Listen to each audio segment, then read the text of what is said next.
नीलां भुजश्यां मलकोमलांगं सीता समारोपितवाम भागं पाणौ महाशायकचारुचापं नमामि रामं रघुवंशनाथम।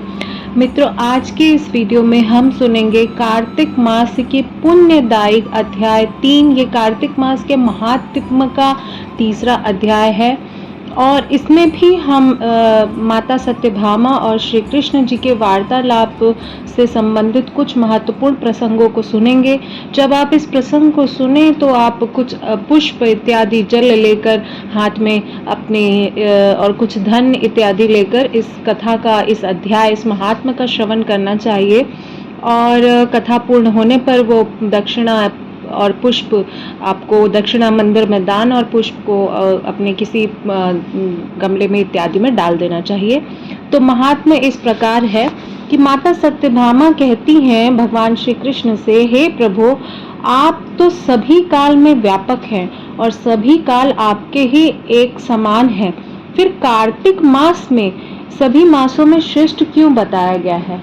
आप सब तिथियों में एकादशी तथा सभी मासों में कार्तिक मास आपको इतना प्रिय क्यों है? कारण क्या है? तो माता सत्यभामा जानना चाह रही हैं कि इतना प्रिय क्यों है भगवान को एकादशी का दिवस या फिर कार्तिक मास का। तो भगवान श्री कृष्ण बोलते हैं, हे भगनी, तुमने बहुत ही उत्तम प्रश्न किया है, मैं तुम्हें इसका उत्तर देता हूँ, ध्यान पूर्वक सुनो। इसी प्रकार से एक बार महाराज बेन के पुत्र राजा पृथु ने प्रश्न किया और उत्तर में देवर्षि नारद ने एक प्रश्न किया था, जिसका उत्तर देते हुए नारद जी ने उसे कार्तिक मास की महिमा बताते हुए कहा, हे राजन, एक समय शंख नाम का एक राक्षस बहुत ही बलवान और अत्याचारी हो गया था। उसने अत्याचारों से तीनों लोग त्राहिमाम मच गया था। उस शंखासुर के स्वर्ग में निवास करने वाले देवताओं पर विजय प्राप्त करके इंद्रादि देवताओं एवं लोकपालों के अधिकार को छीन लिया था। उससे भयभीत होकर समस्त देवता अपने परिवार के सदस्यों के साथ सुमेरु पर्वत की गुफाओं में बहुत दिनों तक छुपे रहे। तत्पश्चात वे निश्चित होकर सुमेरु पर्वत की गुफाओं में ही रहने लगे।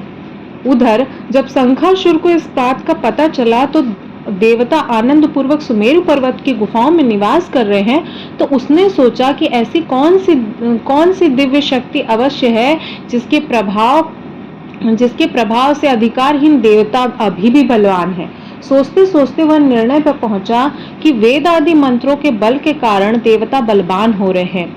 इससे यदि वेद छीन लिया जाए तो वे बलहीन हो जाएंगे। ऐसा विचार कर शंखासुर ब्रह्मा जी के सत्यलोक में शीघ्र ही वेदों को हर ले आया।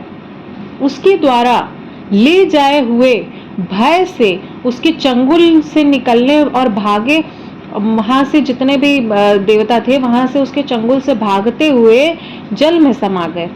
शंखासुर जो वेद रूपी देवता थे, वो सभी जल में समा गए कि अब असुर हमको लेके जा रहा है, तो अब हम जल में समा जाएंगे। तो शंखासुर ने वेद मंत्रों एवं बीज मंत्रों को ढूंढते हुए सागर में प्रवेश किया, परंतु न तो वे वेद मंत्र मिले और न ही बीज मंत्र मिले। जब शंखासुर सागर से निराश होकर वापस लौटा तो उस समय ब्रह्मा जी की पूजा सामग्री लेकर सभी देवताओं के साथ भगवान विष्णु की शरण में पहुंचे थे। भगवान विष्णु गहरी निद्रा से जागने के लिए गाने बजाने धूप गंध बारंबार पूजन करने लगे। धूप दीप नैवेद्य आदि अर्पित किए जाने पर भगवान की निद्रा टूटी और वह देवताओं सहित ब्रह्मा जी के पूजन को देखकर बहुत ही प्रसन्न हुए तथा कहने लगे कि मैं आप लोगों के कीर्तन मंगलाचरण से प्रसन्न हूँ। आप अपना अभीष्ट वरदान मांगिए, मैं अवश्य प्रदान करूंगा। जो मनुष्य अश्विन शुक्ल एकादशी से देवोत्थान एकादशी तक ब्रह्म मुहूर्त में उठकर मेरी पूजा करेंगे, उन्हें तुम्हारी ही भांति मेरे प्रसन्न होकर मेरे मुख स्वरूप का उनको प्राप्ति होगा। समस्त सुखों की प्राप्ति वो करेंगे।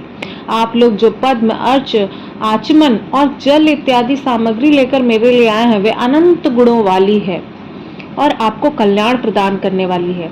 शंखासुर द्वारा हारे हुए संपूर्ण वेद जल में स्थित हैं। मैं सागर पुत्र शंखासुर के वध कर उसको वेदों को सभी लाए देता हूँ। आज से बीज मंत्र और वेद सहित मैं प्रतिवर्ष कार्तिक मास में जल में विश्राम किया करूंगा। मैं मत्स्य रूप धारण करके जल में जाता हूँ। तुम सब देवता मुनीश्वर सहित मेरे साथ जल में आओ। इस कार्तिक मास में जो श्रेष्ठ मनुष्य प्रातःकाल स्नान करते हैं, वे समस्त यज्ञ व अभिवृत स्नान द्वारा भली भांति नहा लेते हैं। हे देवेंद्र, कार्तिक मास में व्रत करने वाले को सब प्रकार के धन, पुत्र, पुत्री आदि प्रदान करने वाला है। ये कार्तिक मास उनकी सभी आपत्तियों से रक्षा करने वाला है। हे धनपति कुबेर, मेरी आज्ञा के अनुसार तुम धन्य धान्य वृद्धि करना, क्योंकि इस प्रकार आचरण करने वाला मनुष्य मेरा रूप धारण कर जीवन मुक्त हो जाता है। जो मनुष्य जन्म से मृत्यु तक विधि पूर्वक इस उत्तम व्रत को करता है, वह आप लोगों का भी पूजनीय है। इसी प्रकार से कार्तिक शुक्ल पक्ष की एकादशी तिथि पर तुम लोगों ने मुझे जगाया है, इसलिए तिथि मेरे लिए अत्यंत प्रीतिदायिनी और माननीय है। हे देवताओं, यह दोनों व्रत नियम पूर्वक करने से मनुष्य मेरा सानिध्य प्राप्त कर लेता है। इन व्रतों को करने से जो फल प्राप्त होता है वह अन्य किसी व्रत से प्राप्त नहीं होता है।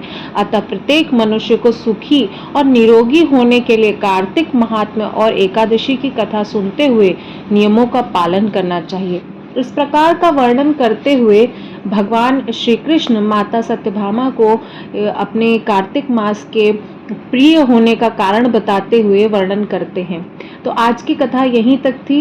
अब हम चौथे अध्याय में इसका महिमा वर्णन और करेंगे, तो उसके लिए आप हमारे परिवार का हिस्सा बनिए। बेल आइकन को प्रेस कर लीजिए ताकि आने वाली समस्त वीडियो की नोटिफिकेशन आप तक पहुंचती रहे। और आप सभी को कार्तिक मास की बहुत ढेर सारी शुभकामनाएं, मंगल कामनाएं। जय श्री विष्णु।